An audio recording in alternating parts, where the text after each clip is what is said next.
안녕하세요, 김태호 변호사입니다. 이번 영상에서는 경찰로부터 출석 요구 전화를 받았을 때 어떻게 해야 되는지에 대해서 말씀드리도록 하겠습니다.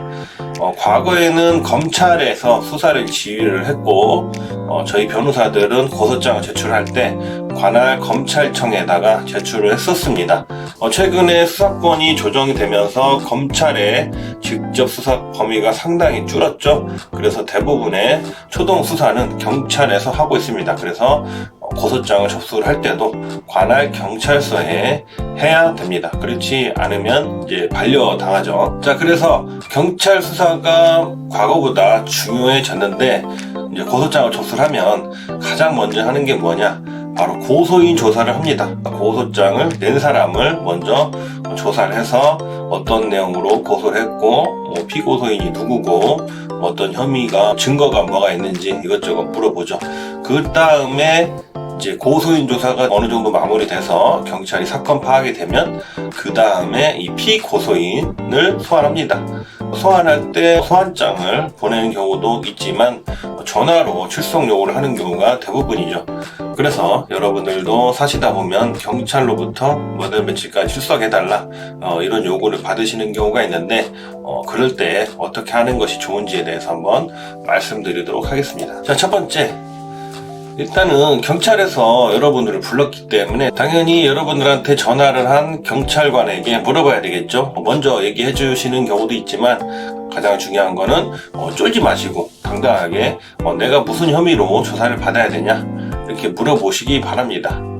그 다음에 또 일정 조율이 중요한데 경찰관들도 그 수사 일정이 있어요. 본인도 몇 월 며칠날 누구 조사하고 누구 조사하고 이런 일정들이 있어서 자기 편한 날짜에 피의자 신문 조사를 요청하는 경우가 있습니다. 그리고 어떤 경우에는 강압적으로 몇 월 며칠까지 무조건 나와야 된다 이렇게 하시는 경우가 있는데 그런 부분에 있어서 이제 쫄지 않으셔도 되고 충분히 피고소인의 입장에서 일정을 충분히 조율할 수가 있기 때문에 무조건 경찰 얘기하는 일정에 맞출 필요가 없어요.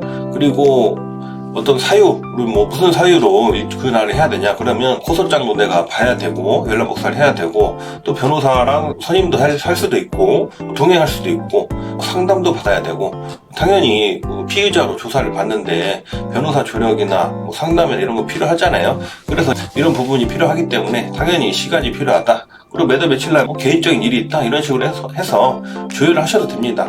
최근에 이제 뉴스에 보면은 일정 조율을 했다고 해서 그 특권이 있냐 이렇게 나오는 경우가 있는데 그러지 않습니다.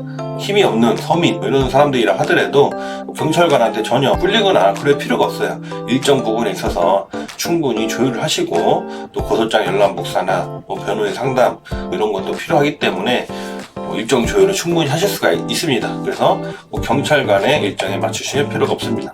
그 다음에 정보공개 청구를 하셔가지고 고소장 사본을 받아 보셔야 됩니다.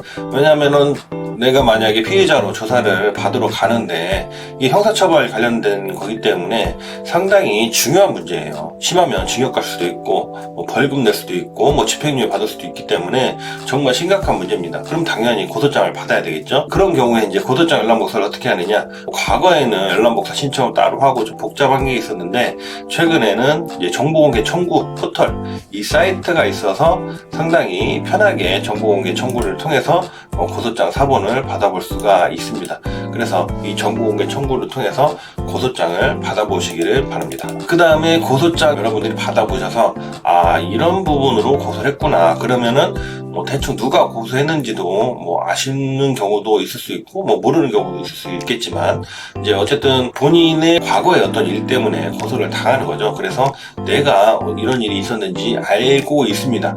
그리고 그게 죄가 되는지 아닌지도 대충 알고 있긴 하지만 중요한 것은 변호사와 상담을 받아보시는 것이 중요합니다.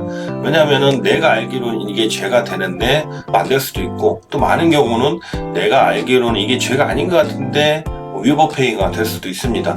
그리고 주위 사람들한테 물어봐도 누구는 된다고 그러고 누구는 안 된다고 그러고 하는 경우가 있기 때문에 반드시 이 전문가인 변호사와 상담을 받아보시기 바라고 또 중요한 건 무료 상담보다는 유료 상담을 받으시기 바랍니다.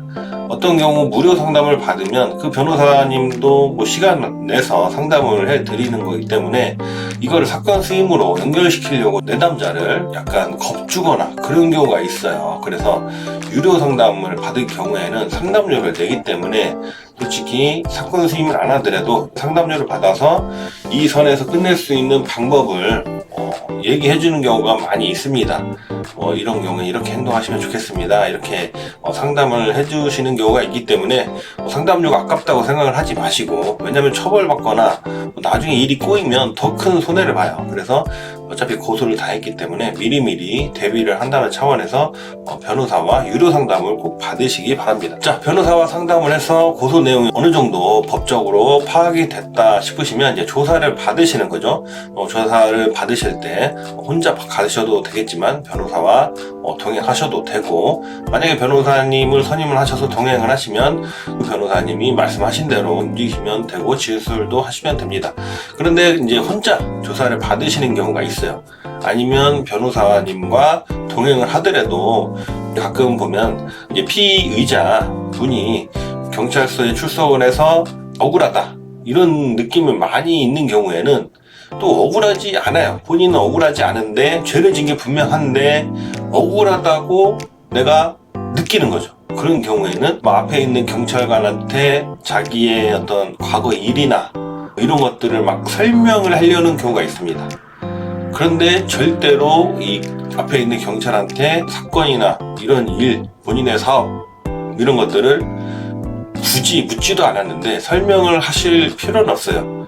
오히려 물어봐도 불리한 내용이다 싶으면 기억이 안 난다고 하거나 아니면 모른다고 하거나 이래도 모자랄 판에 오히려 경찰이 알고 싶은 부분을 본인의 억울함을 푼다는 생각으로 설명을 하면 그게 나중에 결국 자백이 되는 경우가 상당히 많습니다. 그래서 앞에 있는 경찰관은 여러분을 법적으로 처벌하기 위한 조사를 하는 사람이지 결코 여러분을 도와주려는 사람은 아니라고 일단은 인식을 하셔야 돼요. 그래서 그런 경찰분한테 설명을 하거나 그런 생각을 하지 마시고 불필요한 말은 하지 마시고 묻는 말에만 대답하시는 게 좋습니다. 지금까지 경찰에게 출석 요구를 받았을 때 또 출석에서 진술할 때 어떻게 하면 좋은지에 대해서 간략하게 말씀드렸습니다. 김태호 변호사였습니다. 감사합니다.